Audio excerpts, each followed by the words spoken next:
This is a 1973 Yamaha FS1E.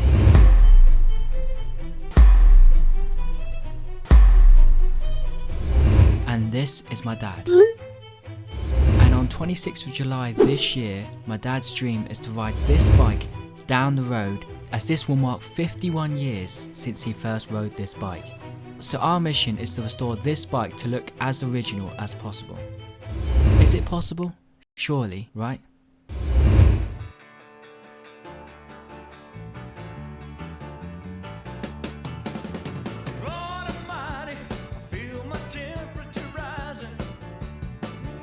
So, welcome to the start of this Yamaha FS1E restoration series. Unfortunately, we start this video on a bit of a downer because the Yamaha FS1E is no longer a Yamaha FS1E. That's because while I've been at work, my dad was eager to make a start on this restoration, so he started stripping the bike, and this is the current state.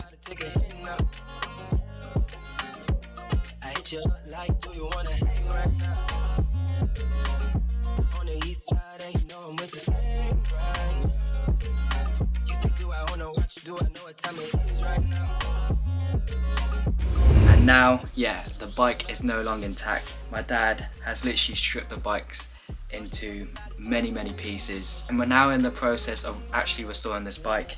Hopefully we know how it goes back together, because seeing all these pieces is not looking good. But yeah, also the engine block, when we took the engine block off, well, when my dad took the engine block off, he found there was a small, well, a big massive crack, like hole, big massive hole underneath the engine, which I'll show you the picture of it now. Yeah, that hole in the bottom of the engine is not ideal. It was patched up by the last owner. My dad has spoken to the last owner, so a few good words were exchanged there.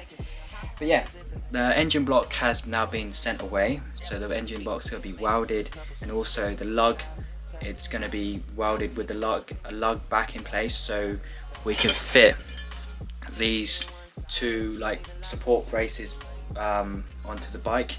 We might not fit these on back because my dad's bike, when he had it when he was 16, didn't have it in place, so he might not fit it back, but ideally we'd like the engine block to have that support lug so it matches the other side. But today is literally just sanding day. We have to sand the petrol tank because that's chrome. He wants to paint that purple. We need to sand the bike frame, and just pretty much a lot of sanding today. And hopefully my dad has ordered a bunch of new parts. Hopefully it will be coming very soon so we can start rebuilding the bike. Hopefully this restoration project won't take as long as the Triumph Stag, and we can get this done so my dad can ride it on his birthday down the street like he wanted to, like he has when he was 16. So hopefully we can make that dream come true.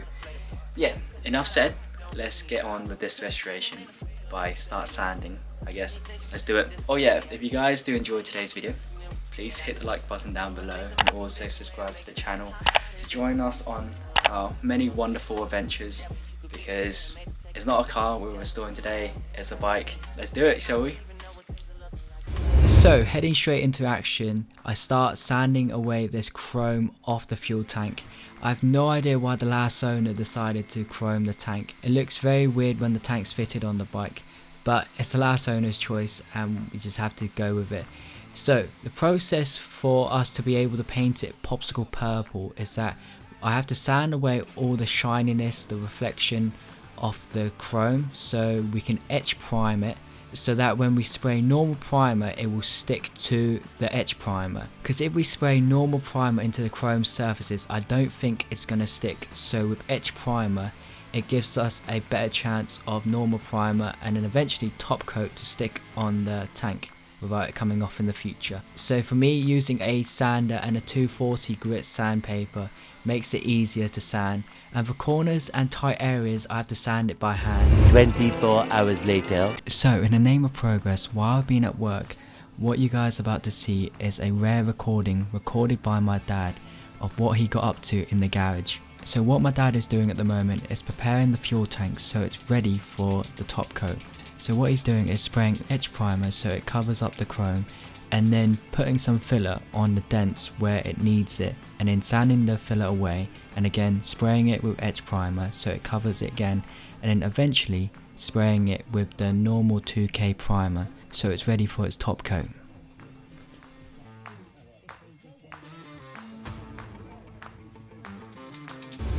So today is painting day. When it comes to our restorations, we intend to do everything ourselves. That includes painting as well. As you can tell, we don't have a normal paint booth, and our normal paints area where we normally paint vehicles is currently being held by a Triumph Stag. And if you guys want to check out our Triumph Stag restoration series, the link is down below in the description. So currently the Triumph Stag is parked where we normally paint, so it meant that we had to buy a cheap gazebo set up in our garden, and this is where we're going to be painting the bike frame, the fuel tank and all the other parts of the bike in here. It's not ideal, but it does the job. So what you guys have been watching is me doing the final prepping sand of the bike frames. So this is the final sand before we start painting it in primer. The next thing I'm doing is to blow away all the sanding dust. This is very crucial as it will later prevent any paint reaction when I paint it in top coat.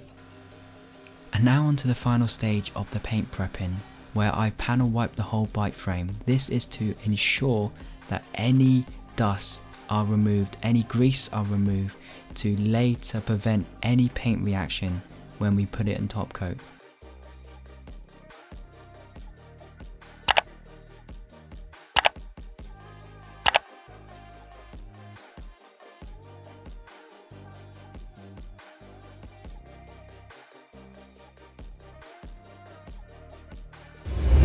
Hours later. Can you move it along? I'm all out of time cards. So now it was time for my dad to work his magic. First up, priming. I'm not going to talk through the whole priming process. I'll just let you guys watch these clips as my dad just work his magic. And also, action speaks louder than words, so just enjoy watching these clips.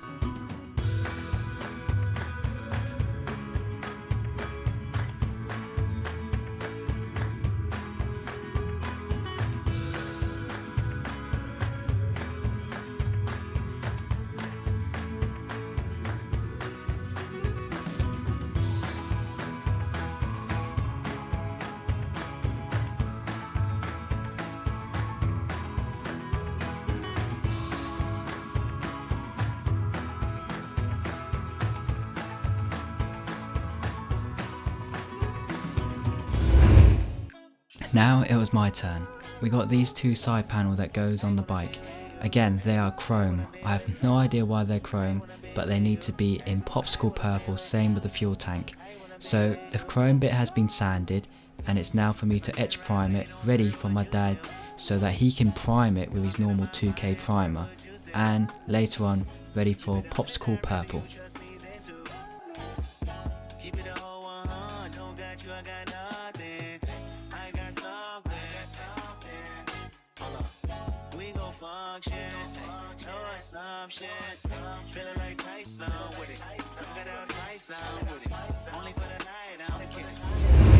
Now it was time for the swinging arm to be primed.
So now it was go time. Time to paint it in black. Let's do it.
And just like that, we have gone from blue to black. What a difference it has done to restore this to the original colour. I don't know why with the blue frame it was not going to work. So now it's in black, it looks 100% better, and we're on our way to restoring this bike to its originality.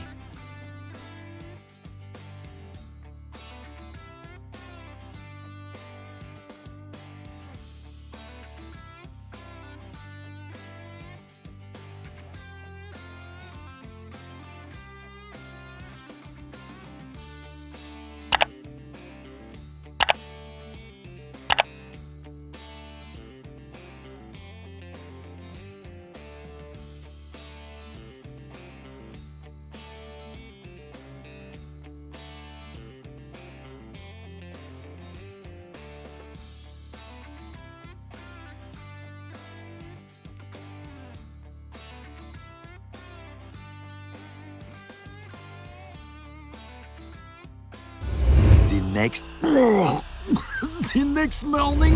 So, progress update with the Yamaha FS1E. A lot has been going on camera and also off camera, and there's not been a lot of one-to-one conversation going on to tell you guys what's been happening. But yeah, a little quick recap on what's been happening since the beginning of this restoration video. My dad's bought this 1973 Yamaha FS1E with matching chassis and engine number, and the last owner, who's owned it for quite a long time, I believe about 30 years, has heavily modified this bike, where it had racing handlebars. He's chromed the tank, and also there's 2 side covers on the bike. He's fitted different wheels, which meant that he's fitted different front forks to it, and also the rear drum wheels to it as well. So for us to get this bike to look as original as to the bike that my dad rode when he was 16, we had to source a lot of new parts, and also sort of the stuff out that wasn't original. You guys will see when the parts are here. But yeah, in the meantime, we've been busy trying to change the colour of the frame, because the frame has been powder coated in blue, and normally the frame is in black. So we painted the frame black, as you guys would have seen. Also the tanks and the side covers were chrome. We had to sand that up, etch primed it, and then prime it again, and then fix the dents on the fuel tank, and now we primed it. At the moment we're currently waiting on the paint to come. We went to our local paint place to try to get the paint match. Apparently Popsicle Purple, the paint code for that does not exist, so the only place where we can get some Popsicle Purple paint was eBay, and this guy, it was selling it for an extortionate price. A 1 litre can, I believe, was like £58, which is shocking. That's for base coat as well. You guys normally would know that for base coat, for a litre of base coat, it's like £23, or £23 to like 30 something pound. But yeah, this guy was making some huge profit on the paint. But in the meantime, while we're waiting for the parts to arrive, we're just trying to get everything as like ready as possible, so that we can start rebuilding the bike, because we don't have a lot of time left. We're like off on holiday 2-3 weeks before my dad's birthday, so we're going to lose out 3 weeks before my dad's birthday in July. Also, me and my dad are going on a special road trip to 24-hour Le Mans, so we're gonna lose a week on that, and plus I got work as well, so that means, yeah, time isn't on our side, but we're trying our best to get this bike ready so my dad can ride it on his birthday. It'd be really nice if he can ride it on his birthday, because it's his dream. I think it'd be 51 years since he rode a FS1E. So yeah, I really want that to happen, and hopefully it will happen. So yeah, by the way, if you guys haven't subscribed to the channel, please make sure to hit the like button down below, and also subscribe. This restoration project is a bit different than our normal one, because we've been working on the Triumph Stag for I don't know how long now, but hopefully we can get this. Our main focus is on this FS1E at the moment, and then we'll head back to the Triumph Stag and get that on the road. By the end of the summer, I don't think we'll get it ready for the summer, so hopefully by the end of the summer we can get that ready. Also, I got another project that I want to be working on, which you guys may know. It's a Porsche 924. Hopefully I can get that ready by the end of the summer, because I'm hoping to enjoy that for the summer a bit. But yeah, it is what it is. We'll see if we can get any of these done. Also, an update with the engine block, which I don't think I've mentioned it like in enough detail. So when me and my dad were stripping the bikes apart, well, the final stage of stripping the bikes apart, we found a massive like hole underneath the engine, pretty much because the guy pretty much cut a square piece of metal and literally just epoxy filled it to the actual engine block. So that eventually fell out and we saw a massive hole on it. So we were quite worried about like having a massive hole in the engine block, so we sent the engine block to a local guy and he had looked at it and he's like, yeah, that could be like aluminium welded. It's not an issue, but he would have to take apart the engine, strip apart the engine away, because he doesn't want to damage other engine components pretty much when he's welding. So we were like, yeah, no problem. So when he stripped the engine apart, he found that the crank, he pretty much found that the engine was poorly built together, because it had an engine rebuild, last owner did it. So he found that the crank, I think the thread on the crank was literally grinded off. He found that the pistons were poorly put together, and yeah, pretty much the engine is going through a full engine rebuild at the moment. We managed to buy a crank, which it needed a new crank, so we bought a crank.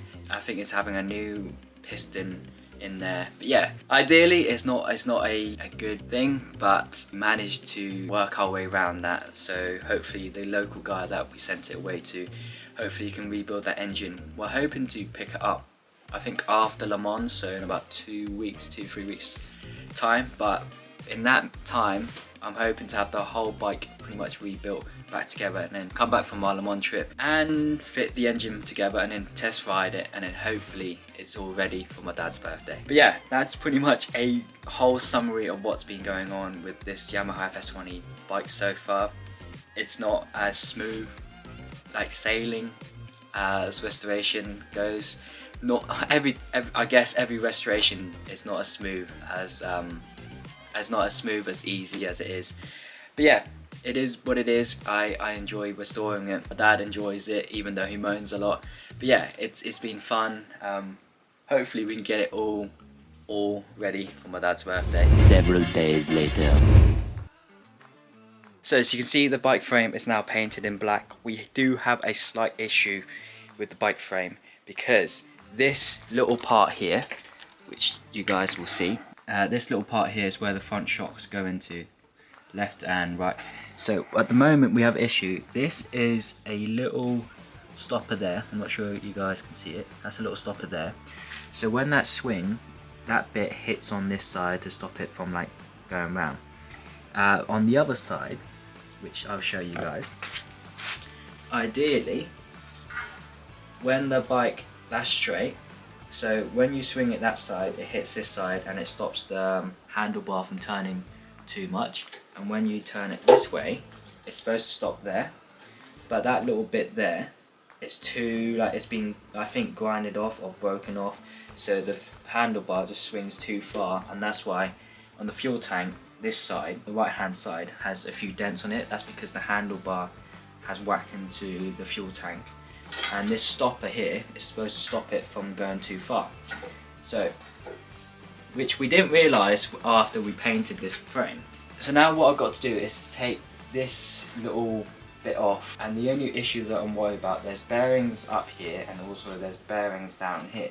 So hopefully when I take it off, I can keep the bearing in here in place and the bearings down here somewhat in place, and then I could literally grind that back a bit and weld it up so it could match this side. As you guys will see, as you guys can see, that's a bit higher than this side, so we need to get that a bit the same as that side so it works as a stopper. So hopefully we can do that. So what I'm doing now is unscrewing the main nut that holds that little shaft in where the front forks would sit on. So once I unscrew that, it will allow me to remove the shaft.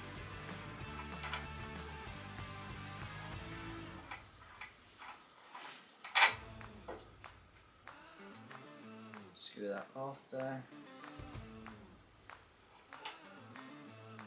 That needs to go. These are the bearings that I'm on about.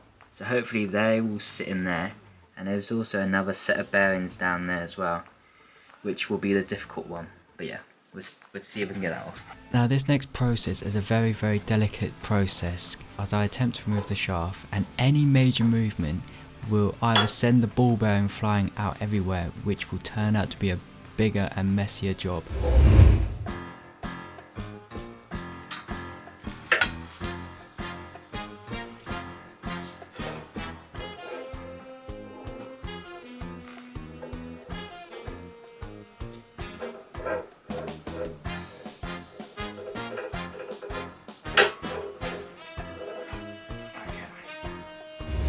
So we got it off. This is the other set of bearings that I'm on about. So I'm hoping that when I can weld that, that will stay in place. It's going to be difficult, but we need to try it. Okay, I believe I sorted the issues with the bearings, like from stopping it from falling out. I literally just taped around it and just try to be as delicate as possible and not tip upside down, because I don't want any of those bearings to fall out. So the plan is to grind that back a bit and just fill it up with a bit of weld so that's same height as that bit there. It's pretty much straightforward, but I don't know putting it on action would be easy, but we'll give it a go, see what we can do. Let's do it. So first off, I start sanding away the paint, because to weld you need bare metal for the weld to actually stick to the metal.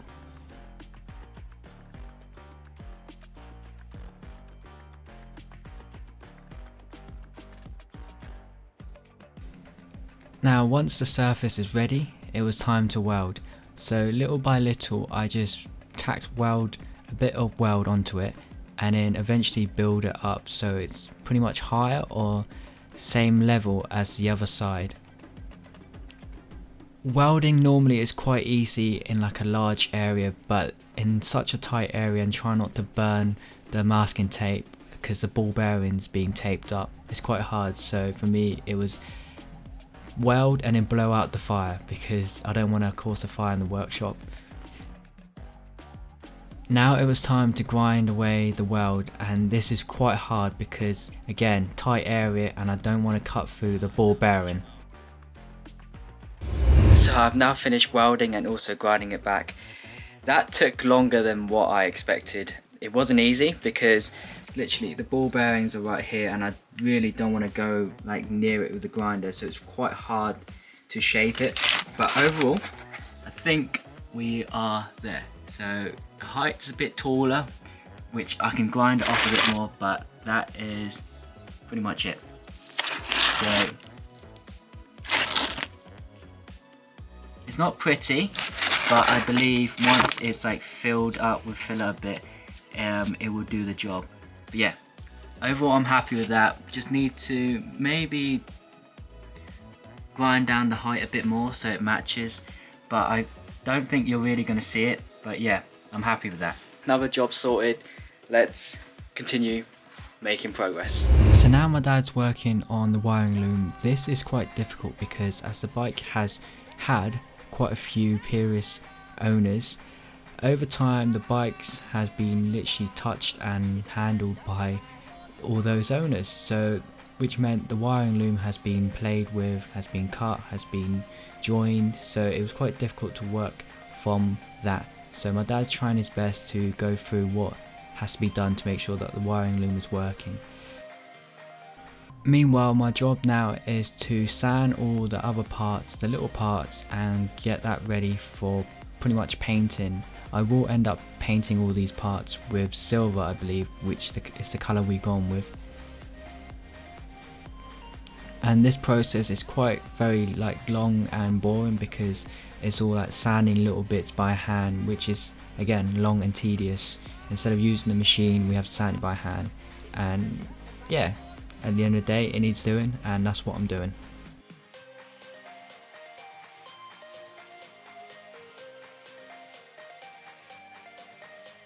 Now it was time to paint. With a can of silver, it was time to spray it all.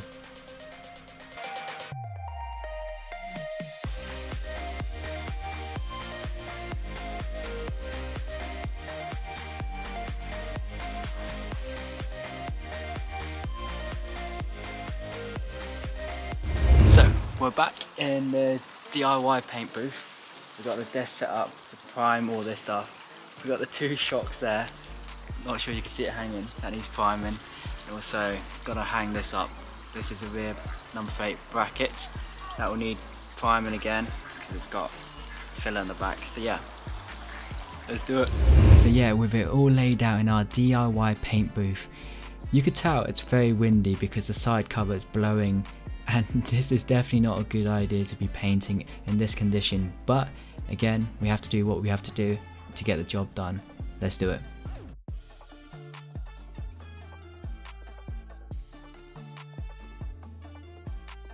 So like priming the right frame, my dad is now priming all the little stuff. So the headlight surround, the 2 little ear thing where the front forks will sit onto, the hanging shocks absorbers, and also the number plate bracket as well, and also the side crank panel that needs priming as well.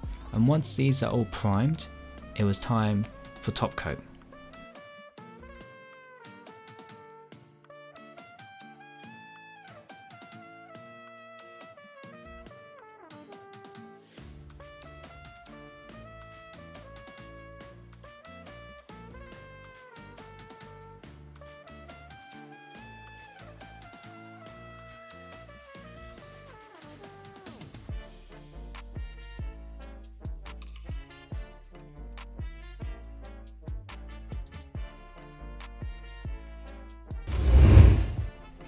Now it was time for my dad to work his magic for the final time, hopefully for the final time, and spray all these panels in top coat in the colour that he wants, popsicle purple. Let's do it.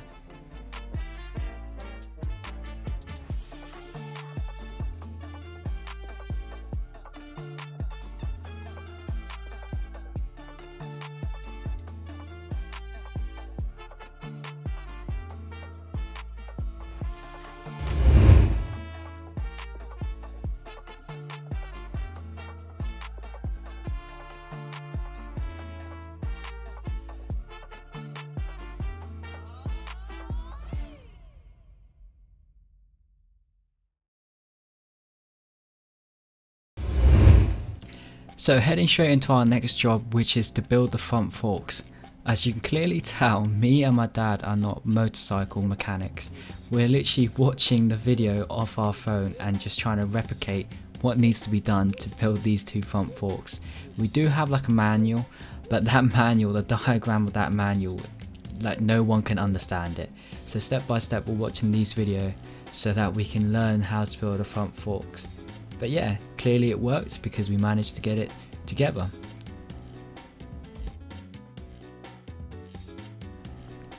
You can clearly tell how many YouTube videos I'm scrolling through just to find the one that we could build the front forks. And I'm also looking at pictures as well, because old pictures will give us a guide of what the front forks would look like.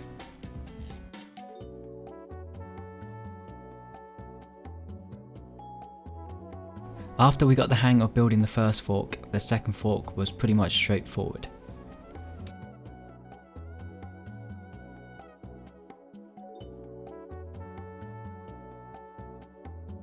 Now it was my time to tackle this wiring loom. This wiring loom has been quite difficult for me and my dad to tackle because it's just so many cuts, so many just odd bits joined together, so it was quite difficult. So now it's my turn, I guess. So my next job is to change the bearing that fits into the clutch drive for the rear wheel. So as you know, this bike hasn't been ran in quite a few years. The bearing inside is a bit seized, so what I'm doing now is we need to change the bearing inside. Normally we would have like a bearing press tool, but unfortunately we're DIY, so we don't have that tool in hand. So to access the bearing, there is an oil seal which needs to be removed. So to get that out is simply a screwdriver and a hammer, and then just pry it out, just like that.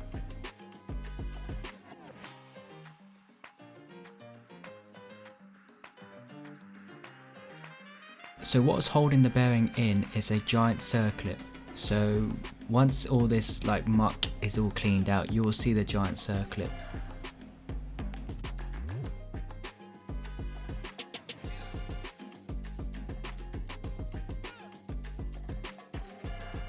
Now once the circlip can be seen, it's just a simple case of just removing that circlip, and then that bearing should be accessible.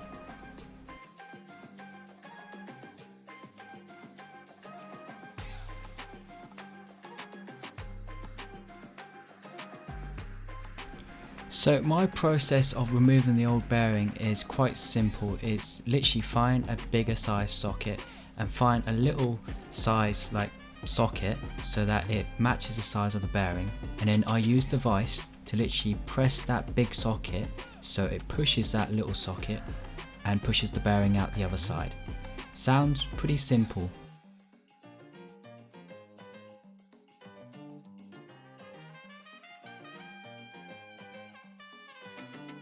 So old bearing out and new bearing ready to go in. Before I fit the new bearing, I make sure to clean out the clutch hub very well because I don't want any grits, any dirt getting in the way. And so my process to fit the new bearing is to lubricate it with a lot of oil as possible so that when the new bearing goes in, it will fit as smoothly as possible without scratching the inside of the clutch hub. I also put a bit of oil around the bearing as well. Again, the better lubrication it is, the better it will fit and the easier it will fit.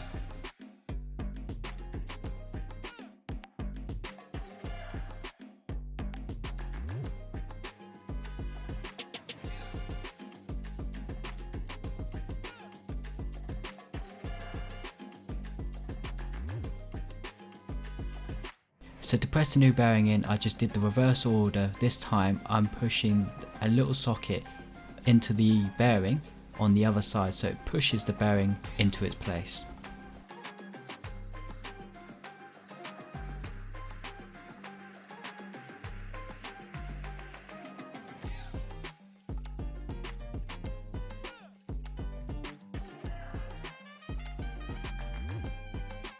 Now it was time to put the circlip back in and the new oil seal.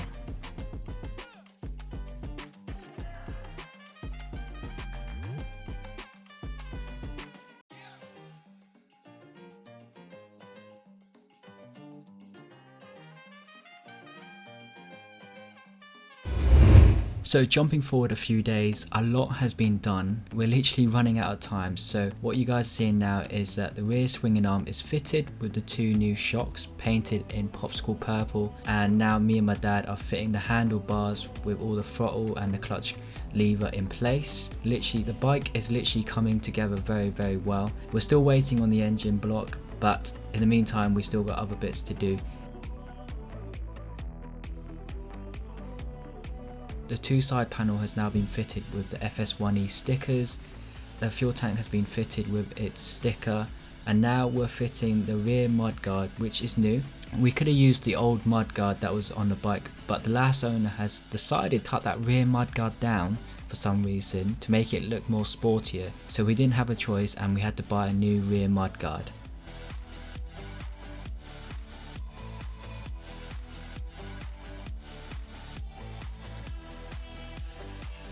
Next it was to fit the rear number plate bracket and also the brake light lens.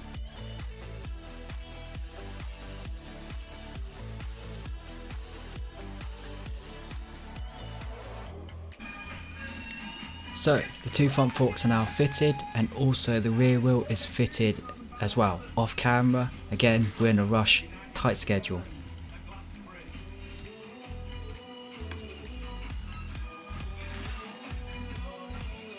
We also fitted the rear indicators as well. The bike didn't come with any indicators, so now the rear indicators fitted. Now it is time to fit the front wheel, which looked quite easy, but trust me, it was not easy at all. We had no idea how these bolt goes into. The manual showed us the way, how it's supposed to go, but it wasn't the way at all.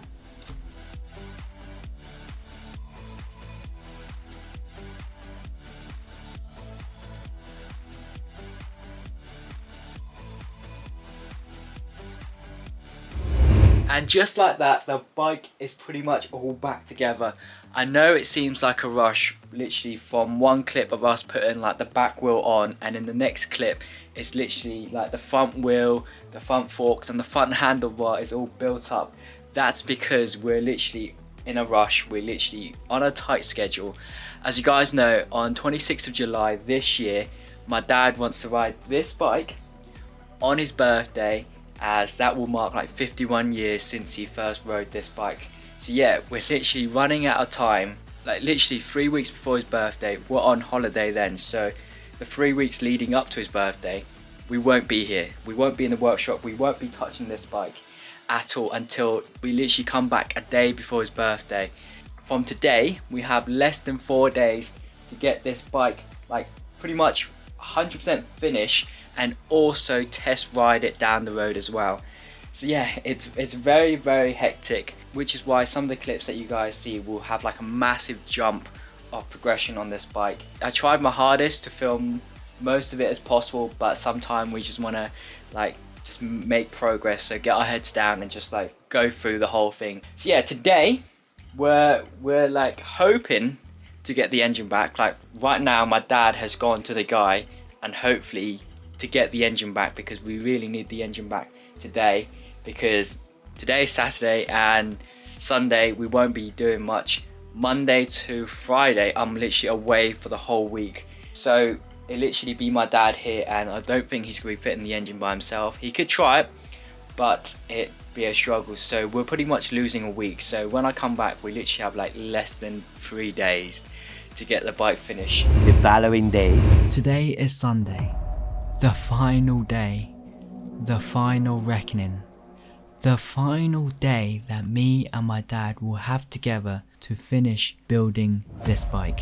Because as of tomorrow, Monday, I will be going away for a full week, which means when I come back, we as a family will be going on holiday together, and this will be it until my dad's birthday. We come back the day before my dad's birthday.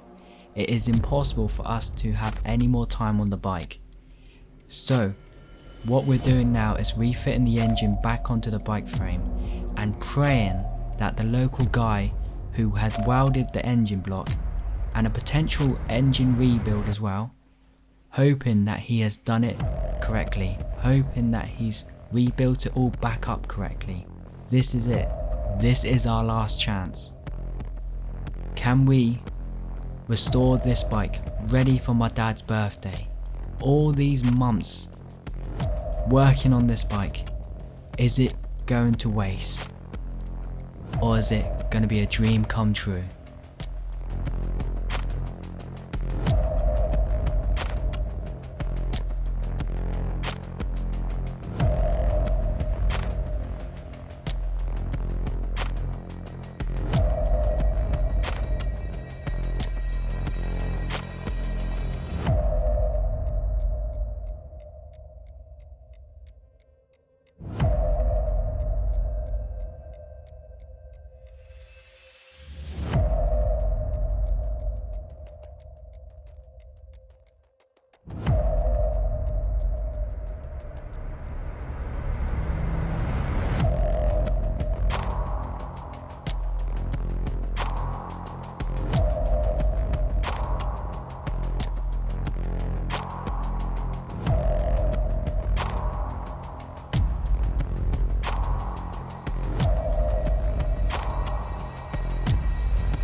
The outcome of this restoration so far has not been good.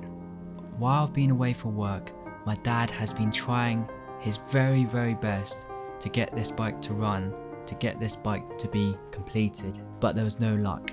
So he FaceTimed me and we literally spent a few hours on FaceTime, bouncing ideas off each other, trying our very hardest to get this bike to go, but it just wouldn't start. It just wouldn't go. But then something happened. By miracle, this is what happened. The bike finally started and me and my dad were over the moon that the bike is going. The engine runs. We were both happy. But that happiness did not last long because the bike stopped and it wouldn't ever start again. So the issue with this Yamaha FS1E is unknown to us, on why it doesn't start and why it doesn't stay running. We don't know. We have tried everything we possibly can to get this bike to run, to get this bike to stay running, but it's just way out of our depth. But we were told that there could be a few things we could try. 1, it could be a faulty condenser. 2, a faulty ignition coil. And 3, a faulty starter assembly. So we decided to replace all 3. A new condenser, a new ignition coil, and a new starter assembly. And we made some progress. We got the bike to start and we got the bike running. But the bike only runs for a few minutes before it just slowly dies. And after that, we couldn't get the bike to start again until a few hours later. So our last hope before we go on holiday is to send the engine itself down to a garage in London, and hopefully they can sort something out and hopefully be our last saviour. And we literally picked it up the night before we go on holiday and fitted the engine into the bike, and it was still the same process. The bike will start, the bike will run, but for a few minutes before the bike dies. We have no idea what to do. We are out of time, we are out of our depth, and we are out of luck. What can we do?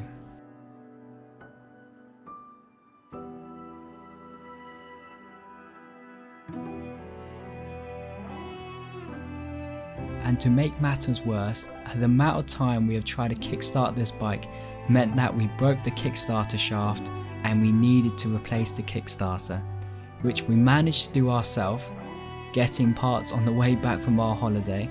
But our bigger problem lies ahead. We're back from holiday, the night before my dad's birthday. We still cannot get this bike to go. Everything all built up, everything all restored to originality. But the biggest issue is that the engine does not want to go. Roll on my dad's birthday. We couldn't make his dream come true. We couldn't do what he wanted to do, which is to ride this bike, this 1973 Yamaha FS1E down the road on his birthday. We couldn't do it. I felt that I've let my dad down. It was his dream, but sometimes things doesn't go our way. And a huge shout out to my dad for keeping a strong face on his birthday. As he didn't let this ruin his birthday, he still made the most out of the day, where he got to take pictures with the bike, he got to park it in the garden and literally stare at the bike of how far we have come from restoring it from what it first looked like on the first day he got it to now. Yes, the bike doesn't run, but it was not over, because we don't give up. Screaming, baby, I'm back. Play me like a fool, I see. But it's been so long since I thought about you. I swear, okay, baby, I'm back. I guess you weren't the one for me. But it's been so long since I thought about you. I swear, okay, baby, I'm back. I told my baby, let them go steady. Caption.